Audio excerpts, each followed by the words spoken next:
संघर्ष दो विचारधाराओं का है। एक तरफ मनुवाद तो दूसरी ओर गुरु नानक विचार है, जिसे आज गांधी विचार कहते हैं। आज सिख और मुसलमान को सामने आना चाहिए। आज जब देश फिर से उन हालातों से घिरा है जब हिंदू और मुस्लिम में नफरत की दीवारें खड़ी की जा रही हैं, यह भारत जैसे देश के लिए चुनौती से कम नहीं, जहां हिंदू, मुस्लिम, सिख और ईसाई के बीच अविश्वास पैदा कर दिया जाए। यही कारण है देश के सामने गहरा संकट जो हमारे आपसी भाईचारे और बंधुत्व को तार तार कर रहा हो। यह एक चेतावनी है जब हमारा जनतक जीवन ही टकराव का कारण बन जाए। यही बस नहीं, सांप्रदायिकता जैसे निरर्थक मुद्दे को की आग में झोंक दिया जाए, वह भी केवल अपने निजी स्वार्थ के लिए। क्या यही हमारी देशभक्ति का सबूत होगा? धर्म जो निस्वार्थ सेवा से शोषित और वंचित के उत्थान को समर्पित, वहीं नफरत फैलाने, बांटने और बेकसूर लोगों के लिए फसाद की चिंगारी बन जाए, क्या यही आज़ादी का संघर्ष होगा? हमें विश्वास था कि भारत समृद्ध संस्कृति संजोए, जो इसकी धरोहर, बराबरता और अमन इसके स्तंभ। परंतु आज जब भारत के हालात और हमारी सामाजिक, आर्थिक और राजनीतिक दशा जिस दौर से गुजर रही है, क्या उन मूल्यों पर हम खरे उतर सके? यह यक्ष प्रश्न है हमारे सामने। गुरु तेग बहादुर की शहादत क्यों और किन कारणों, और वे हमारे इतिहास का गौरव क्यों, यह सवाल हमारे सामने था। यह जो विवाद मुगल काल पर खड़ा किया जा रहा है, इसे समझने की जरूरत है। यह नहीं कि मुगल काल से पहले मुस्लिम बादशाहत हिंदुस्तान में नहीं थी। यदि बहुत पीछे ना भी जाएं, फिर भी तुगलक, खिलजी और लोधी पहले से ही सत्ता आसीन रहे। बाबर तो पहले पंजाब आया, जहां दौलत खान लोधी ने बाबर के हमले के लिए बुलाया था। उस समय गुरु नानक सैदपुरी में थे। जब बाबर ने हमला किया तो दृश्य सामने आए। उनका जिक्र गुरु नानक ने अपनी वाणी, जो गुरु ग्रंथ साहब में अंकित है, ना कोई जादू चला, ना कोई मंत्र चला, उसकी हूबहू तस्वीर गुरु नानक ने प्रस्तुत की। हिंदुस्तान का अवाम खौफजदा था, हिंदुस्तान डराया। गुरु नानक ने एहसास कराया, हिंदुस्तान समाज से बोला। वास्तव में हिंदू का विभाजन शासित और शोषित में, ये जरा ध्यान से इसको अंडरलाइन करने की जरूरत है। हिंदू समाज दो हिस्सों में बटा है। एक शासित वर्ग है जो मुगल सल्तनत के राज सत्ता को चलाता है, और एक शोषित वर्ग है जो उसके लिए समर्पित है। तो मेरा यह कहना था कि वास्तव में हिंदू का विभाजन शासित और शोषित में, जो शासित वर्ग था वही चाहे तुगलक हो, खिलजी हो अथवा लोधी प्रशासन, इसी शासित के पास था। ये जो अपर कास्ट हिंदू था, सारा प्रशासन इसी के हाथ में थे। आज भी जो रास्ता इस देश में इस राज सत्ता ने चुना है, वो भी बिल्कुल यही चुना है, ताकि शासित वर्ग जो है, जो अपर कास्ट है, वो शोषित के ऊपर, जिसको वो दलित कह रहा है, शोषित कह रहा है, उसके हालात में है। तो हम ये कहना चाहते थे, इसलिए गुरु तेग बहादुर साहब का ये दिवस इसलिए इंपॉर्टेंट है, ये शहादत इसलिए इंपॉर्टेंट है। ये क्यों इंपॉर्टेंट है? मेरा ये कहना था, जो शासित वर्ग था, वह चाहे तुगलक हो, खिलजी हो अथवा लोधी प्रशासन, इसी शासित के पास था। इसलिए सत्ता प्रबंधन बहुत ही आसान। यही शासित वर्ग ही अपने शोषित वर्ग पर शिकंजा कसता था। धार्मिक, सामाजिक, आर्थिक और राजनीतिक तौर पर इनका शोषण करता था। गुरु नानक ने सच की वाणी नानक आख्या, सच सुनाई सी सच की बेला। यह सच कहने का हिम्मत होनी चाहिए और सच की आवाज बुलंद करनी चाहिए। ये गुरु नानक ने उस समय शोषित को नेतृत्व प्रदान किया। शोषित को नेतृत्व किसने प्रदान किया? गुरु नानक ने कहा, जब उन्होंने ये शब्द पढ़ा, नीचा अंदर नीच जात, नीची हूं अत नीच, नानक तिनके संग साथ, वटिया स्यों क्या रीस, जिथे नीच संभालियन तिथे नजर तेरी बख्शिश। मुझे तो खुदा तो नजर वही आता है जहां शोषित है। तो शासित के खिलाफ एक मुहिम खड़ी थी, उसका नेतृत्व किया गुरु नानक ने। इसलिए मैं आपसे कुछ बातें कर रहा हूं। गुरु नानक ने 5 मुद्दों पर काम किया: पाखंड, जातिवाद, शोषण, नशा और भय से पीड़ित समाज की दशा और दिशा का आंकलन किया। जब तक हिंदुस्तान इससे मुक्ति नहीं लेगा, तब हिंदुस्तान का आवाम को समृद्ध नहीं किया जा सकता। वैदा वैद सो वैद तू, पहला रोग पहचान। पहले रोग की डायग्नोज तो कर ले। अगर रोग को डायग्नोज ही नहीं होगा तो कोई भी दवा दी जाए वो दवा नहीं मिल सकेगी। तो गुरु नानक ने कहा, वैदा वैद सो वैद तू, पहला रोग पहचान। तो रोग को समझा। देश का हिंदू दो धाराओं में बटा था। एक शासित था और दूसरा शोषित। शासक के लिए समर्पित, चाहे तुगलक हो, चाहे खिलजी हो, चाहे लोधी हो, और सत्ता मुस्लिम के पास ही थी। बाबर ने तो उसे लोधी शासक से छीना था। हालांकि मुस्लिम की आबादी कभी भी 20% से कभी भी नहीं रही, चाहे वह कुतुबुल खानदान हो, चाहे लोधी खानदान हो, चाहे खिलजी, और आज भी अगर हम देखें तो 20% से कभी भी मुस्लिम की आबादी ज्यादा नहीं रही। जो आज आवाजें उठा रहे हैं, मैं उनसे पूछना चाहता हूं कि गुरु तेग बहादुर साहब की शहादत के लिए हमें यह समझना चाहिए हम किस रास्ते पर खड़े हैं। तो मेरा यह कहना था, मुगल सल्तनत को एहसास था सबको साथ लेकर चलने का, क्योंकि शासित मूलतः स्वर्ण हिंदू तथा वह अपने को ही धर्मावलंबियों का शोषण करता था। इसलिए मुगल शासकों के लिए प्रशासन चलाना सबसे मुफीद। शिक्षा के दरवाजे खोल दिए, स्त्री पुरुष के भेद को मिटा दिया। जो राजा और अवतार को जन्म देती है उसे कमतर कैसे आंका जा सकता है, ये आवाज गुरु नानक ने उस समय उठाई। लंगर और पंगत की व्यवस्था ने गरीब और अमीर, ऊंच और नीच के फर्क को मिटा दिया, सबको मीत होने का एहसास करवा दिया। गुरु ग्रंथ की संपादना ने उस भ्रम को तोड़ दिया जिसने अपनी सहूलियत के लिए जातिवाद को खड़ा किया था। बल्कि गुरु ग्रंथ में गुरुओं के अलावा क्रांतिकारी भक्तों कबीर, नामदेव, धन्ना, पीपा, बेणी, रविदास, रामानंद ही नहीं बल्कि फरीद के कलाम को भी संग्रहित किया गया। एका बाणी, एक गुरु की बात कही गई, सिद्धांत को प्रतिपादित किया गया। मियाँ मीर कुओं और सरोवरों का निर्माण यहीं बस नहीं, स्वर्ण मंदिर के तौर पर जाना जाता है, जिसकी नींव साईं मियाँ मीर शाही पीर से रखवाई गई, जिसके 4 दरवाजे होते हुए भी उसका आने जाने का रास्ता केवल पश्चिम की तरफ खुलता है। वास्तुकला इस्लामिक है, उसका नाम हरिमंदिर है, उसमें प्रकाश ज्ञान गुरु ग्रंथ का है। बस यहीं से शहादत की शुरुआत हुई। पहली भेंट गुरु अर्जुन, क्योंकि वे भी, उनको भी बर्दाश्त नहीं किया जा सकता था जो अपर कास्ट हिंदू था। वो जो जिस बात की आज सत्ता कर रही है वही हालात उस समय थे। तो मेरा ये कहना था कि जबकि गुरु नानक ने एक ऐसे धर्म की सृजित किया जो सत्य को ईश्वर और सत्य के आचरण को ही सत्य से ऊपर माने। शासित वर्ग जो मुगल सल्तनत के प्रशासन को कब्जे में लिया था, वह कैसे सिख विचार को बर्दाश्त कर पाता। उसने व्योतबंदी की, गुरु अर्जन के खिलाफ शिकायतों का अंबार खड़ा कर दिया, यहाँ तक कि उनके भाई पृथ्वीचंद को भी उकसाया गया, जिसका कारण बीरबल की फौज लेकर हमला करने की नीयत से आया, परंतु वह भी कामयाब न रहा। उसके बाद सुलई खान ने भी, परंतु वह भी रास्ते में ही मारा गया। अंत गुरु अर्जन देव की के बारे में शिकायत की गई कि वे केवल हिंदुओं को नहीं मुस्लिम को भी बरगला रहे हैं, यह झूठ की दुकान बंद कर देनी चाहिए। यह मुगल सल्तनत को शिकायत किसने की थी, सवाल यह उठना चाहिए था। शायद हम यह सवाल ना उठा सके तो सीधी बगावत मान लिया गया। चंदू जो वजीर था उसी के हवाले कर दंडित करने का फरमान जारी कर दिया गया, शहीद कर दिया गया। इसी शहादत ने सिखों में मुगल सल्तनत के खिलाफ आवाज बुलंद, सिखों में वह जागृति जे जीवे पत लथी जाए, सब हराम जेता के खाए की आवाज उठ गई। जिंदगी वही जो आत्म सम्मान के लिए है। शोषित वर्ग जो हिंदुस्तान का 70% था, आज भी वह 70% है, वह संगठित तौर पर खड़ा हो गया। इसका एहसास मुगल सल्तनत को तब हुआ जब बादशाह जहांगीर को शासित वर्ग जो हिंदू ही था उसके चाल चरित्र और चेहरे का पर्दाफाश हुआ। मुगल सल्तनत बाबर के समय से ही गुरुओं के प्रभाव में रही, चाहे हुमायूं हो, चाहे शेरशाह सूरी से हारकर वो गुरु अंगद के पास ही गए, खडूर साहब, वहीं से दोबारा 70 हासिल की। यही कारण था जब अकबर बादशाह बने तो वो सीधे गुरु अमरदास के पास गए और संगत और पंगत गोविंदवाल साहब की बात हम सब लोग जानते हैं। यही कारण था कि अकबर बादशाह ने 85 गांव गुरु अमरदास जी जो तीसरे गुरु थे उनकी बेटी को समर्पण कर दिए। तो मेरा यह कहना था जहांगीर सत्तासीन हुए, दौरा साजिशन गुरु के खिलाफ उस समय भी हुई, कोई फौज नहीं। उस समय जहांगीर को ने एक हुक्म आयद किया, जरा ये ध्यान देना, जहांगीर ने एक हुक्म आयद किया। उस हुक्म में कहा कोई भी हिंदू राजा तख्त पर नहीं बैठ सकता, कोई कलगी नहीं लगा सकता, कोई शाही फौज नहीं रख सकता, कोई तलवार धारण नहीं कर सकता, कोई झंडा झुला नहीं सकता। तो गुरु हरगोबिंद साहब जो छठे गुरु थे उन्होंने कहा कि आप तख्त कहते हैं मैं अकाल तख्त बना देता हूं, आप झंडा कहते हैं एक झंडा कहते हैं मैं 2 निशान साहब, आप तलवार कहते हैं मैं मीरी पीरी की 2 तलवारें पहनूंगा,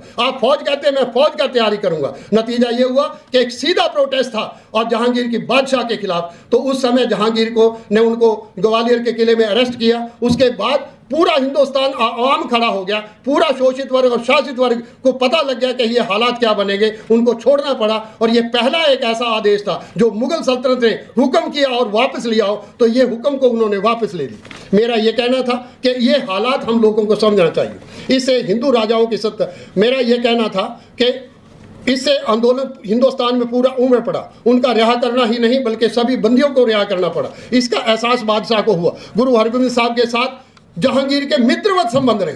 जिस जहांगीर ने उनको अरेस्ट किया था उनके साथ गुरु हरगोबिंद जो छठे गुरु थे उनके मित्रवत संबंध रहे। इसलिए गुरु साहिब ने अमृतसर छोड़ के कीर्तपुर साहब बसाया, जो शिवालिक की तलहटी में सतलुज के किनारे पर। कोई तो कारण होगा, वे जान गए थे कि भविष्य में अगर यह कहीं आंदोलन खड़ा होगा तो यही आंदोलन खड़ा होगा। हालांकि बादशाह शाहजहां के साथ 4 झड़पें हुई, जबकि औरंगजेब से गुरुओं के मित्रवत संबंध रहे। यहां तक कि गुरु तेग बहादुर की लंबी यात्रा गुरु नानक के बाद हमारे सामने आती है। अब जरा एक बात और समझने की बात है, जिस औरंगजेब को जालिम बताया जा रहा, मैं पूछना चाहता हूं कि गुरु हरकिशन जो 8वें गुरु थे, ये जो बंगला साहब गुरुद्वारा है, ये राजा जय सिंह का बंगला था, यहीं आकर ठहरे थे। अगर औरंगजेब की सहमति ना होती तो वो यहीं कैसे ठहर सकते थे? और जब उनकी यहीं फौत हुई तो संस्कार करने के लिए अगर औरंगजेब जालिम था, मैं उनसे पूछना चाहता हूं, तो फिर उनके संस्कार के लिए ये सराय काले खां के पास सुखदेव विहार के सामने यमुना के ऊपर ये खालसा प्रॉपर्टी थी। जो खालसा प्रॉपर्टी वो थी जो बादशाह की सीधी प्रॉपर्टी थी, वही औरंगजेब ने दी कि संस्कार आप यहीं कर ले। माता सुंदरी जी भी यहीं ठहरे, सुंदर कौर जी। तो मेरा यह कहना है कि इस हालात को हमें समझना चाहिए। जो आप और हमारे बीच में दीवारें खड़ी की हैं, जब तक इन हालातों को हम नहीं समझेंगे इनका कोई अर्थ नहीं हो सकेगा। मैं आपके सामने कह रहा हूं कि जब संभाजी को जेल से राजा राम सिंह ने रिहा किया तो संभाजी के खिलाफ औरंगजेब को दुख हुआ, उनको गुस्सा चढ़ा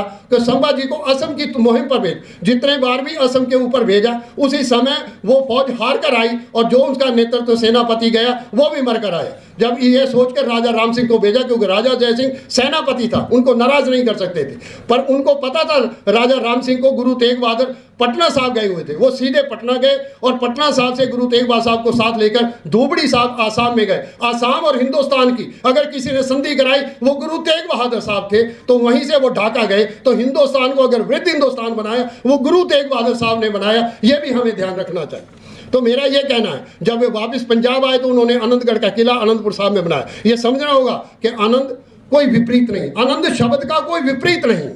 वे जानते थे जिस संघर्ष को गुरु नानक ने शोषित उत्थान हेतु किया, कश्मीरी पंडितों का मुद्दा किसी साजिश के कारण, मेरा यह कहना है कि आज तक हम ये कहते रहे कि कश्मीर से पंडित आए और पंडितों को लेकर मैंने इसीलिए ये सम्मेलन, मेरी हिम्मत नहीं थी कि मैं रख सकूं। मुझे पता है कि इतिहास का जो पन्ना मैं आपके सामने रख सका हूं। मैं समझता हूं कि जो सलमान खुर्शीद जी ने और अदीब जी ने हिम्मत दिखाई है, शायद ये आगे कागज में पेश ना कर सकता। मैं जानबूझ के आपके सामने पेश कर रहा हूं कि पूरे का पूरा गुरु तेग बहादुर साहब की शहादत को इसलिए पेश कर दिया जाए, तिलक जंजू राखा प्रभता का किनो बड़ों को लू में साका। क्या गुरु तेग बहादुर साहब ने केवल यही साका किया था? यही सबसे बड़ा था। जो गुरु तेग बहादुर साहब ढाका तक हिंदुस्तान बना रहे थे, जो हिंदुस्तान का वृद्ध हिंदुस्तान बन रहा था, उनको केवल यहां तक महदूद कर दिया गया। ये दर्द नहीं होगा तो क्या होगा? तो मेरा ये कहना था कि यह भी साजिशन हुआ। असम की संधि जिसने करवाई हो, तो मैं ये कहना चाहता था कि जो असम का राजा था चक्रध्वज, वो भी गुरु नानक से लेकर समर्पित रहे, गुरुओं के प्रति समर्पित असम का राजा रहा, इसलिए वो संधि हुई। अदरवाइज संधि का कोई कारण नहीं हो सकता था। तो मैं आपसे एक और बात करूं, गुरु तेग बहादुर साहब के कोई खिलाफ वारंट इशू औरंगजेब ने नहीं किए थे। जो लोग गुरु तेग बहादुर साहब के बारे में ये चर्चा करते हैं, उनको इतिहास के वो पन्ने, हमें दर्द इस बात का है कि जिसने भी हमारा इतिहास लिखा, उन्होंने सिखों को हिंदू मानकर हिंदुओं का इतिहास लिख दिया। सिख का इतिहास ही नहीं लिखा गया। जिसने भी लिखा उसने केवल हिंदू का इतिहास लिखी, इसीलिए मुस्लिम और सिख के बीच में ये टकराव का स्थिति बनी। तो मैं समझता हूं कि आज का ये दिन शायद इस टकराव को दूर कर सके। मैं आपके सामने ये बात कर रहा हूं। तो गुरु तेग बहादुर के वो लंबी यात्रा थी, जब वो चले तो 4 महीने सैफुद्दीन जो पंजाब का सूबेदार था, वो उसके पास बहादुरगढ़ के किले में एक तरफ मस्जिद बनी है, एक तरफ गुरुद्वारा आज भी बना है, वहां जाकर ठहरे और 4 महीने गुरु तेग बहादुर साहब उनके पास ठहरे। उसके बाद जब चलकर आए लखन माजरा रोहतक, मैं उस यात्रा को जब किया तो मेरे अंदर दर्द था कि ये इतिहास कौन सा हम पढ़ रहे हैं। तो मेरे सामने ये बात आई, तो हमने इस बात को इस ढंग से रखा कि ये इशू भी गलत हमने रखा कि गुरु तेग बहादुर की जो लंबी यात्रा, जब वो आनंदपुर साहब से चल कर आए, और मैं हैरान हुआ कि सैफुद्दीन बहादुर पटियाला के पास है, वहां आकर 4 महीने उस सूबेदार के पास ठहरे। अगर हमारे इतने वो टकराव होते तो उनके पास कैसे ठहरते? वहाँ एक तरफ मस्जिद बनी है, आज भी मस्जिद बनी है, और एक तरफ गुरुद्वारा बना है। कितनी नज़दीकियाँ थी। वहीं से चलकर वो लखन माजर रोहतक, और रोहतक में किसने तो आवाज़ उठाई होगी कि गुरु तेग बहादुर के साथ पूरे हिंदुस्तान का अवाम खड़ा हो गया। नतीजा ये हुआ कि उसको बगावत कहा गया, कि ये बगावत की गई, और किसने तो शिकायत की हो गई। मैं उन शिकायतियों को पूछना चाहता हूं, वो शिकायत करने वाले कौन थे? जब तक उन शिकायत करने वालों की हम आइडेंटिटी नहीं पहचान सकते, तब तक वही शासित वर्ग था जो आज शासित वर्ग होकर हमारे ऊपर खड़ा है, जो दो धाराओं की। मैं लास्ट में आपसे बात करना चाहता हूं। इतिहास को लिखते समय इतिहासकारों ने सिखों को हिंदू मान सिख इतिहास को ही नजरअंदाज कर दिया। यदि लिखा भी गया वह भी पूर्वाग्रह के साथ, ताकि सिखों को हिंदू ही माना जाए। जबकि गुरु गोविंद सिंह ने व्यक्तिवाद को समाप्त कर पंचायत का गठन किया, उसमें भी केवल एक उच्च वर्ग से, एक ही पंच प्यारों में से केवल एक ही आदमी उच्च वर्ग से था, जिसका नाम दया सिंह था।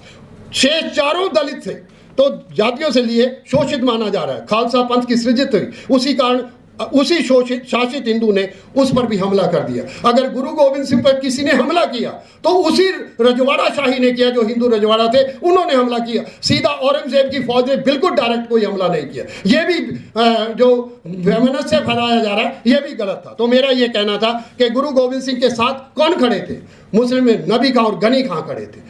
और मैं इनसे पूछना चाहता हूं कि छोटे साहिबजादे और दादी को किसने कोतवाल के सामने खड़ा किया था? तो वो गंगू ब्राह्मण था। वो कौन था जिसने सूबेदार के सामने ये कहा था कि सांप के बच्चे सांप करते? वो कौन थे? ये आइडेंटिटी होनी चाहिए। हम लोग आपस में टकराव के कारण ये बने कि हम समझे। और मैं मलेरकोटला के नवाब के प्रति आज भी सिखों के सिर झुक जाते हैं कि मलेरकोटला का नवाब था जिसने उसी सूबेदार सरहंद के सामने कहा कि ये बच्चे हैं, इनको बाकायदा तौर पर सुरक्षा देनी चाहिए। मेरा इनके पिता के साथ तो टकराव हो सकता है, पर इनके साथ मेरा टकराव नहीं। पर उनको सांप के बच्चे सांप कहने वाला कौन था? मैं ये पूछना चाहता हूँ। इसलिए मैं समझता हूँ कि गुरु तेग बहादुर साहब की शहादत का जो हम ये 350 वर्ष मना रहे हैं, ये कोई आम वर्ष नहीं है, और ये कोई सिखों का वर्ष नहीं है। ये जो सिख कह रहे हैं कि हम ना, मैं समझता हूँ कि आज सिख और मुसलमान को सामने आना चाहिए। ये दो ताकतें ही। मुझे याद है कि सरदार हुकम सिंह के साथ मुझे 10 साल काम करने का मिला, जो लोकसभा के स्पीकर भी रहे और सिंह सभा शताब्दी कमेटी के प्रधान भी रहे।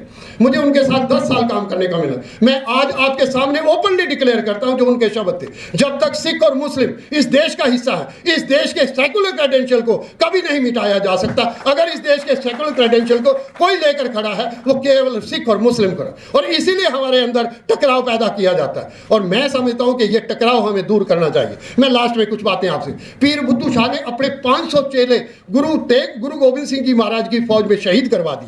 मैं और बात करना चाह रहा हूं। तो ऐसे हालात में मैं अभी औरंगाबाद गया, मैं हैरान हुआ, शायद ना आप आवाज उठा सके ना मैं आवाज उठा सके। जब मैं औरंगाबाद गया तो मैं हैरान हुआ। औरंगजेब औरंगाबाद में गए थे, बीवी का मकबरा भी वहीं है। भाई दया सिंह और भाई धर्म सिंह के हाथ गुरु गोविंद सिंह ने जफरनामा भेजा कि आप जाओ औरंगजेब को बताएं कि ये कौन सा इस्लाम हम पैदा कर रहे थे। तो जब वो गए, दया सिंह और धर्म सिंह औरंगाबाद में मिले। जब औरंगाबाद में मिले तो उनके सामने वो प्रस्ताव रखा गया। औरंगजेब इमीडिएटली इतने सबमिशन में आए कि इतनी मेरे से गलती हो गई है कि मेरे रहते हुए मेरे नीचे के लोगों ने ऐसे हालात पैदा किए हैं, तो 10 दिन नहीं जी सका। ये था औरंगजेब, जिस औरंगजेब के खिलाफ आवाजें उठ रही हैं। मैं उनसे पूछना चाहता हूं कि वो सड़क बंद कर दी जाए, वो रोड बंद कर दी जाए, तो आप तो रोड बंद कर देंगे। इतिहास के पन्ने कौन? इवन औरंगाबाद का नाम बदलकर छत्रपति संभाजी नगर रख दिया, तो सारा सिख इतिहास भी खत्म कर दिया, सारा मुस्लिम इतिहास भी खत्म कर दिया।